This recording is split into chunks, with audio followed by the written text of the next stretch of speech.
YGO first hand simulator. As you can see, here's the deck profile. You put the name of every card. So if you have 3 Regeki breaks, you put all 3 of them in there, and so forth and so forth. Here's your hand, 6 cards. So here's the 6 card slot. You click draw. Here's a counter for every time you do the draw. So if, let's say you want to know how many, how your hands will look like if you went up against 10 people, or you just want to see how your hands will look. That's 2 out of 3. So obviously you would click 3 times. So you click 1. Alright, so this is what your first hand looks like when you start a duel. As you can see in my list, I got Bait Doll, which is great, Marshmallow, Wing Blast, Malefic Cyber End, Thunder King, and Safe Zone. Well, that's cool. I would like a field card, but hey, I got Marshmallow, so I'll start off with that, set the Safe Zone next, or I can start off with TK, Safe Zone, you know what I mean? Set things up, especially when it's my turn. I can drop Malefic Cyber End, chain Safe Zone, and Cyber End will stay because Safe Zone will protect it from its own self-destruction. And then there we go, 4,000 beat stick. Can't attack directly, but I can definitely beat some stuff down.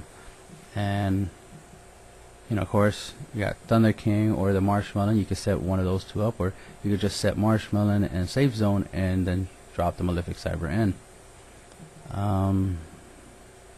Beauty of Visit is if your opponent drops TK and then you drop your Malefic Cyber End, they'll do either one of 2 things. They'll either try not to negate Malefic Cyber End because like, oh well, there's no field card, he's just gonna destroy himself.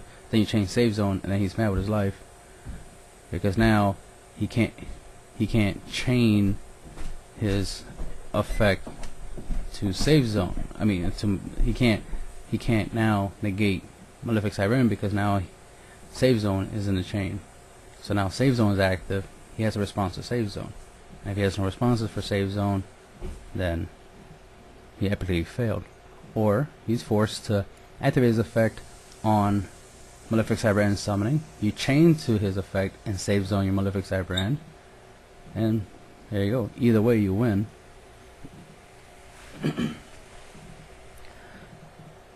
Let's see our next hand. Alright, my next hand, I got Regeki Break, Bait Doll, Malefic Cyber End, Thunder King, Necro Valley, and Heavy Storm. That's a great second hand. Oh, well, that's a great second hand to start off with when I probably beat my opponent in the first duel. So that's a great second hand. And my third hand, if for some reason I don't beat him with this beautiful hand, we go on to game 3. Alright, not bad, not bad. I got 2 Marshmallows, a Kribo, a Thunder King, a Compulse, and a Wing Blast, so I got a lot of responses. I can summon TK and set Compulse, so that right there lets me respond to any monster threats he might have. Or I could just Marshmallow and Compulse, or Marshmallow and Wing Blast, or I could just set Compulse and save my Marshmallow for later, like when he's weak. Then I can set my Marshmallow, he attacks it, takes 1,000. Then next turn after that, set another Marshmallow, then he attacks it, takes 1,000. So the little element of surprise. And that's the app. This 2.0 version of this would have card probability. It'll be in this section right here, where when you're doing this, it'll show how many times a specific card pops up.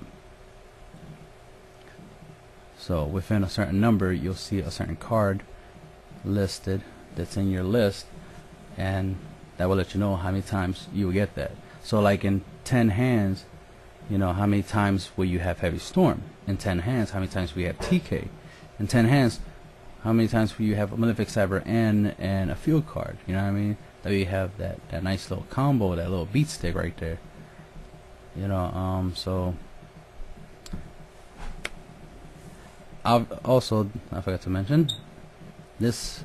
I added a save deck list feature, so you can save the deck list. So click save deck. This pops up. Choose desktop, which already is, and you can say this is the Malefic TK.